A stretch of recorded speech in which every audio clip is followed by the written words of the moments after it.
Bab 559. Linda membuka pintu ruang kantor dengan ekspresi sangat gembira, berteriak dengan lembut.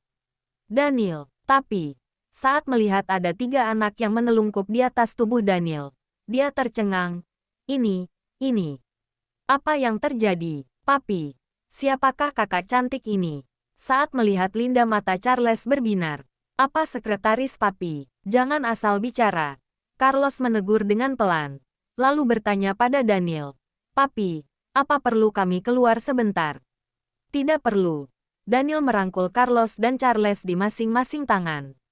Carla duduk di pundaknya, sedang mengikat rambutnya dengan karet warna-warni. Roxy tertidur di pangkuan Daniel. Duduk. Akhirnya Daniel mendongak dan melirik Linda. Linda tercengang di tempat sampai beberapa waktu. Barulah melangkah kaki, bertanya dengan heran. Daniel, ini. Dari mana anak-anak ini? Daniel tidak menjawabnya. Matanya melihat tablet di tangan Carlos. Mengajarinya bagaimana melihat gambar VR yang benar. Selesai mengajarinya barulah mendongak melihat Linda. Ada urusan apa mencariku? Daniel, Papi, bisakah bantu aku lihat ini dipasang di mana? Tadi Charles membongkar model pesawat tersebut. Sekarang ingin memasangnya kembali. Malah kelebihan satu komponen. Coba Papi lihat. Daniel mengambil komponen itu, melihat model pesawat sekilas, lalu menemukan posisinya dengan sangat cepat. Di sini. Astaga, Papi sungguh hebat. Terima kasih Papi. Charles segera mengambil komponen itu lalu memasangnya. Apa yang kamu katakan tadi? Daniel melirik Linda. Aku bilang, dari mana datangnya ketiga anak ini?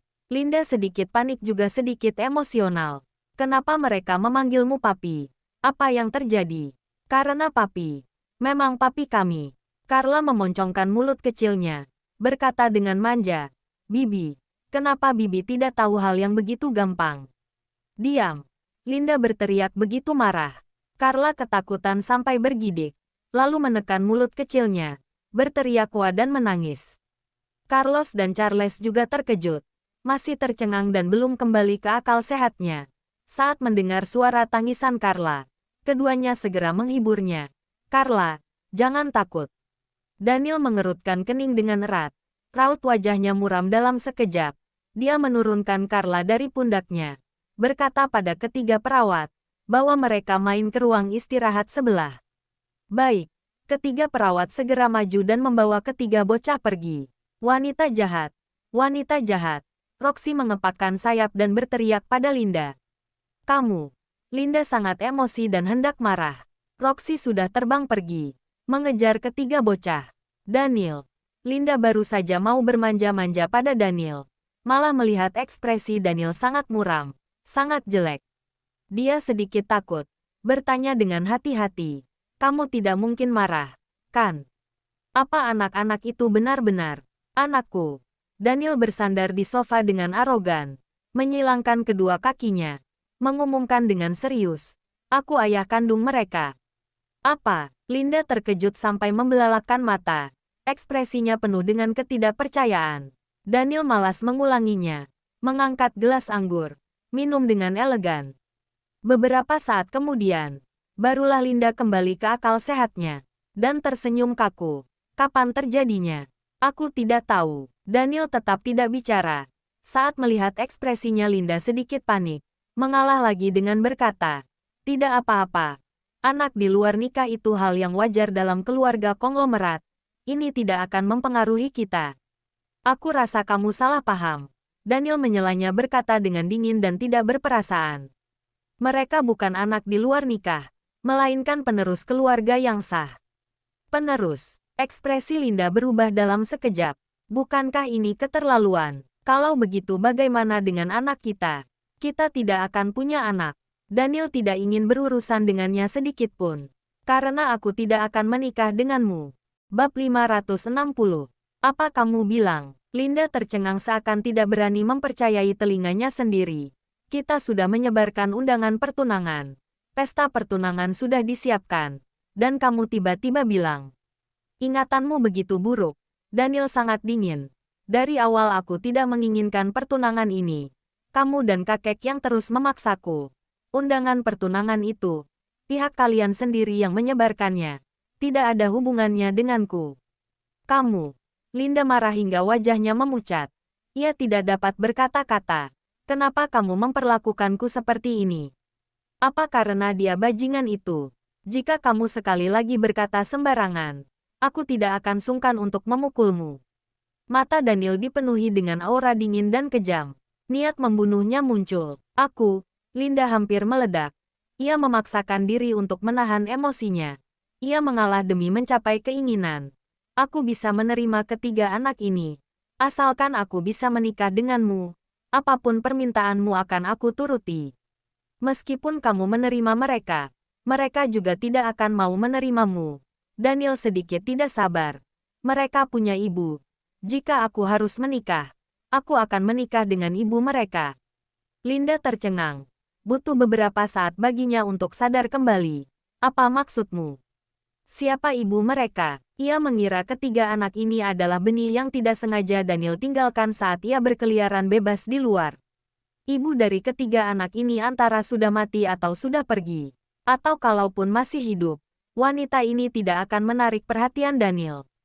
Jika tidak mungkin dalam beberapa tahun ini, Daniel sama sekali tidak pernah mengungkit keberadaan tiga anak ini, yang sekarang tiba-tiba muncul.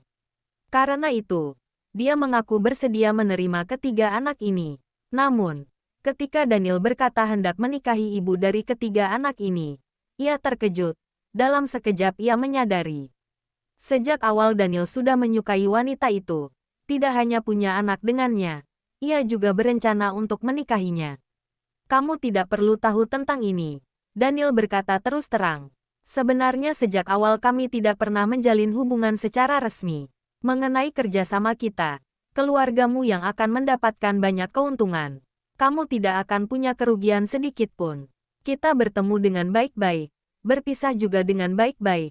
Kelak kita masih bisa berteman. Tidak. Linda meneteskan air mata. Ia menggeleng-gelengkan kepala. Undangan pertunangan sudah disebarkan. Pesta pertunangan sudah disiapkan. Sekarang kamu malah tiba-tiba menyesal. Aku bisa jadi bahan tertawaan seluruh dunia. Itu urusanmu sendiri. Daniel mengerutkan kening. Sejak awal aku sudah menolak. Kamu yang bertindak sesuka hatimu. Jangan salahkan aku.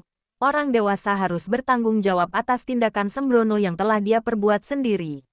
Daniel, antarkan tamu. Linda masih ingin mengembalikan keadaan. Namun Daniel sudah tidak ingin berkata apapun lagi. Baik. Rian maju selangkah. Berkata dengan sopan. Nona Linda, mari pergi. Tidak. Aku tidak mau membatalkan pertunangan. Tidak mau. Linda menggelengkan kepala. Ia menangis sambil berteriak. Daniel, jika kamu memperlakukan aku seperti ini, dan mengingkari janji, berarti kamu memaksaku untuk mati. Daniel sampai diambang batas kesabarannya.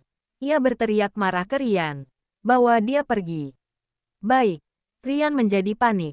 Nona Linda, mari pergi. Lepaskan. Linda dengan cepat meraih pisau buah di atas meja kopi. Ia meletakkan pisau itu di atas pergelangan tangannya dan berteriak dengan sekuat tenaga. Daniel, aku sudah banyak mengalah untukmu. Aku tahu kamu menyukai Tracy. Dan aku membiarkanmu menjadikan Tracy kekasihmu. Aku bahkan bisa menerima anak harammu. Aku telah direndahkan seperti butiran debu. Kenapa kamu masih meninggalkanku? Kenapa? Linda. Daniel mengangkat kepalanya dan menatapnya. Tatapan matanya sedingin es. Kamu seharusnya tahu. Aku Daniel. Tidak bisa diancam oleh siapapun. Jika kamu tahu posisimu, turunkan pisaumu. Lalu pergi. Aku akan membiarkanmu pergi. Jika tidak, kamu harus melakukan apa yang kamu katakan.